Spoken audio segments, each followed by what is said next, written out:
right off the bat on our cookies. The color. The color. The fullness. The fullness, yes. What are some other differences we see here? This is butter, this one's shortening, this one's oil. Yeah, some is wider. Yeah, some are wider. The butter is much browner. So what happens when you have this? Okay, so you room temperature. You put a cold pound of butter out here. When you put shortening, you put oil out. What happens if you come back an hour later? What's changed about those three things? The butter is softened. Yeah. The shortening is softened as well. The shortening, room temperature. Room temperature. Yeah, we're not doing anything to it. We're just setting out those three things sitting here. You'll measure the cup, measuring cup for each one. Yeah, just the butter. Only the butter's going to soften. So when you're working with these in pastries, you have to think about the differences they're going to make. Shortening, if you put all of these things into a pot and you heated them up, what would happen? They'd all liquefy. They would all liquefy. And you cool them all back down, what would happen? Some would crystallize. Some will form. The butter and shortening would go back solid.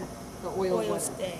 So yesterday when we made our banana bread, you noticed that it was a little denser. A little different. What was one of the differences in it? We used we used butter in it. There was some oil in that recipe, but you used butter. Yeah.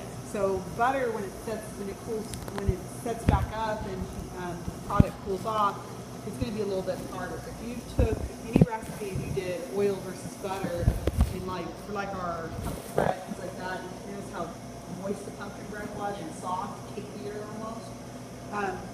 Butter is going to set up and butter's going to be a little bit harder.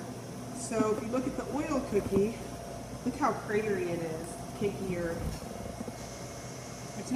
All these are going to taste good. I just wanted to be able to show you guys the difference between the two. So you see how much cakier that is? Yeah. The butter is going to be a lot richer, a lot thicker, and it's also going to be a lot browner. It'll get crisper too. The shortening is going to be a lot cakier. You see, these are almost identical because they are basically the same thing. Yeah. Is butter straight up fat? Is it completely fat, or does it have some other things in it? It has other things in it. It has a water content. It has milk in it. The milk fat, when you're working with butter, the milk fat is what causes it to brown. So you see the difference between the two. The straight up fat is not going to brown the same, but milk fat will caramelize and brown in the recipe. So that's where they get darker. That's where they get a lot darker and stuff. What are some other benefits of using these things? What are some differences between all of them?